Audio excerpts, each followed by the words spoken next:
Apa hakikat menjadi seburuk-buruk manusia? Manusia yang paling buruk.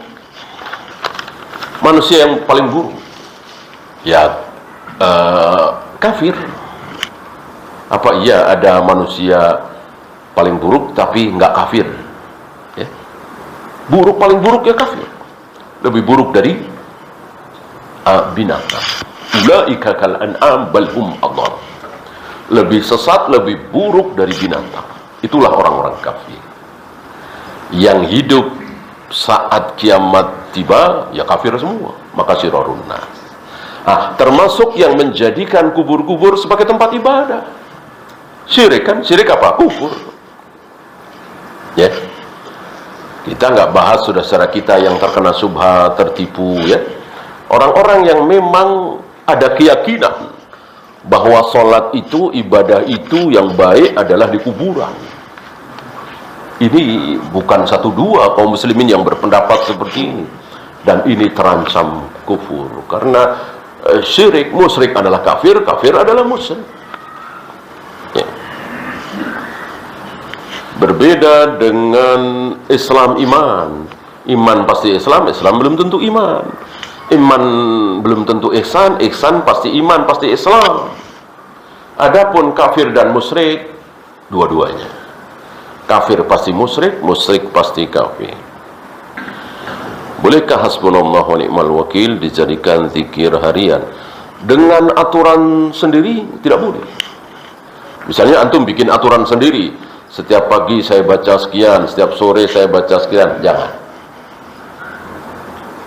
Kecuali ya antum lagi ingat hasbunallah wa ni'mal wakil, atau antum sedang terancam, ya jelas itu perintah Nabi kan, sedang diteror, sedang mau dikeroyok dan seterusnya, antum ucapkan ini, tentu itu sunnah.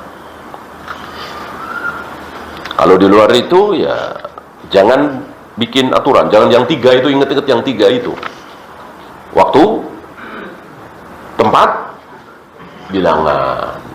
Waktu, tempat, bilangan. Ingat-ingat tiga hal itu. Jangan pernah membuat aturan sendiri.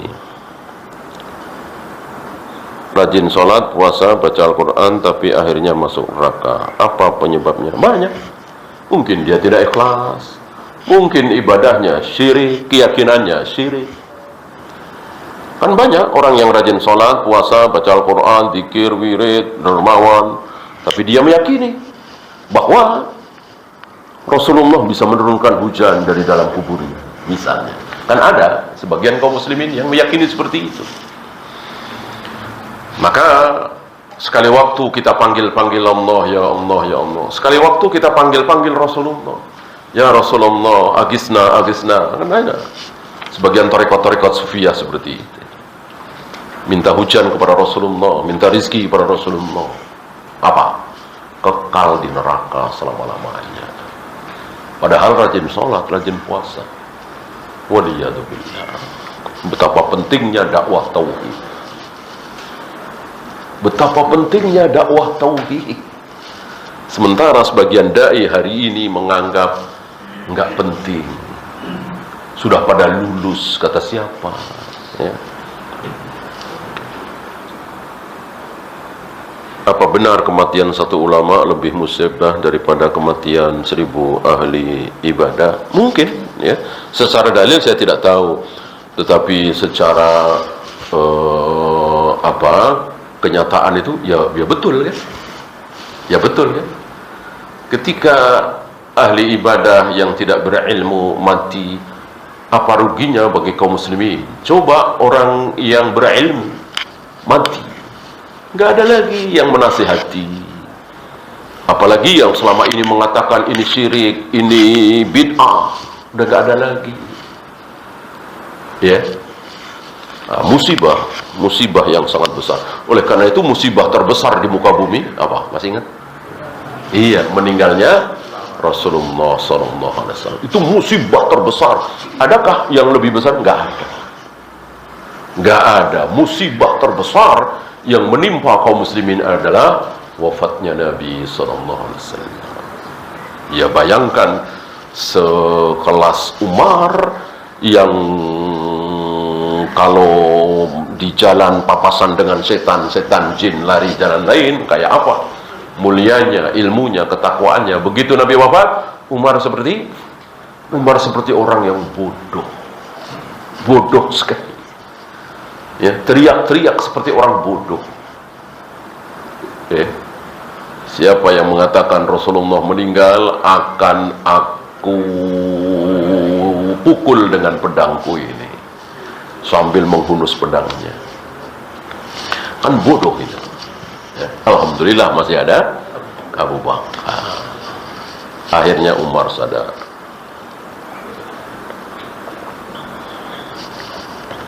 Dan banyak para sahabat terpengaruh oleh ucapan Umar.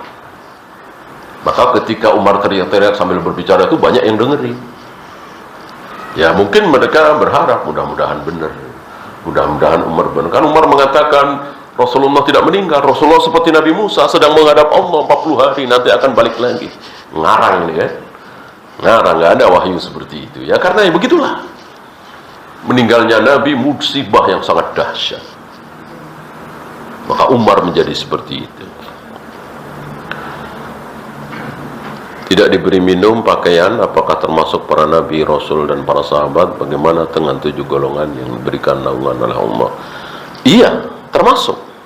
Nggak ada riwayat kecuali aku, kecuali para nabi, para rasul. Yang pertama kali diberi pakaian, nah ada, siapa? Masih ingat? Nabi Ibrahim alaihi salatu wassalam. Bukan Nabi Muhammad alaihi salatu wassalam. Nabi Ibrahim. Yang pertama kali diberi pakaian Nabi Ibrahim. Sebagai balasan dari Allah atas kesabaran beliau mendapatkan musibah, dibakar. Kan ketika beliau dibakar, yang tidak mempan rambutnya, kukunya, kulitnya. Adapun pakaiannya kebakar. Jadi ya sempat terlihat auratnya telanjang. Nah, maka Allah balas. Beliaulah yang pertama kali diberi pakaian. Berarti dohirnya awalnya telanjang. Tidak ada perkecualian. Jika dalam kondisi yang tidak terlalu mendesak namun tetap merasa kesulitan, apa juga termasuk kategori disunahkan membaca hasbunallah wa ni'mal wakil? Iya, terdesak itu kan ada tingkatannya. Walaupun mungkin ya nggak menyangkut nyawa ya, mungkin telat atau ketinggalan kereta atau apalah ya, atau mungkin kita nggak dapet hotel di negeri orang, tiket pesawat ini itu ya, antum boleh ucapkan hasbunallah wa ni'mal wakil. Nah, terutama yang menyangkut nyawa. Bagaimana supaya saya bisa menangis kalau istighfar? Tentu tidak bisa dipaksakan ya. Sebab kalau pura-pura nangis juga nggak benar juga ya kan. Ya ketika kita tahu betapa Allah itu syadidul iqab, betapa banyak dosa kita, insya Allah ya.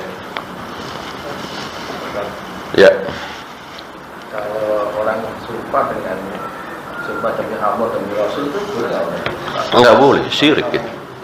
Syirik demi Allah saja ya, jangankan demi ya, Masya Allah wa sya'a Muhammad dilarang. Ini semua terserah Allah dan terserah Nabi Muhammad. Waktu itu kan para sahabat sering bicara seperti itu. Lalu Tufail bin Sahbarah, saudaranya Aisyah seibu itu, mimpi dalam mimpinya ditegur, lalu disampaikan kepada Nabi, lalu Nabi melarang secara secara wahyu, secara resmi. Tadinya Nabi nggak suka itu ucapan itu, tapi karena memang belum ada wahyu ya Nabi masih diam. Nah ketika Tufail ini bermimpi disampaikan kepada Nabi, maka Nabi dengan tegas melarang, jangan sekali-kali mengucapkan Masya Allah wa sya'a Muhammad. Ucapkanlah Masya Allah, titik. Ya. Atau pakai thumma, boleh. Masya Allah thumma Muhammad. Jangan pakai wa. Jadi Rasulullah jangan diatofkan dengan Allah dalam masalah ini. Dalam masalah taat boleh diatofkan. Taat kepada Allah dan Rasulnya otomatis. Membela Allah dan Rasulnya boleh. Cinta kepada Allah dan Rasulnya boleh. Bertakwa kepada Allah dan Rasulnya boleh? Tidak. Bertakwa hanya kepada Allah, tidak kepada Rasulullah. Masing-masing ada tempatnya. Termasuk tadi, demi Allah dan Rasulnya tidak boleh. Ya. Kalau pemilihan orang kejawen, begitu. Pemilihan orang kejawen. Orang kejawen kenapa? Sembelihannya. Sembelihan. Ya, kita zahirnya Muslim saja. Orang kejawen ini saya nggak tahu seperti apa ya. Orang asli Jawa gitu, kejawen. Ada yang percaya Islam, dia kan nggak sholat, eling aja. Dia nggak bilang saya Muslim, saya bukan Muslim. Ya kalau begitu ya udah kafir lah. Jangan bilang saya Muslim ya, saya ini kejawen, saya nggak Muslim. Ya udah jelas. Tapi kalau bilang saya Muslim, kadang kelihatan di masjid, kadang kelihatan di sholat Idul Fitri, ya. Waktu nikahnya juga ada penghulu di situ, jelas biasanya penghulu suka nuntun syahadat ya. Maka kita ngikutin dohirnya. Ya sudahlah. Dia nyembelih ayam, ya boleh kita makan. Ya. Akidah dia bukan urusan kita. Urusan kita adalah dia bukan orang Hindu, bukan orang Buddha, Yahudi, Nasrani, bukan. Tapi dia menyatakan dirinya sebagai seorang Muslim. Wallahu a'lam.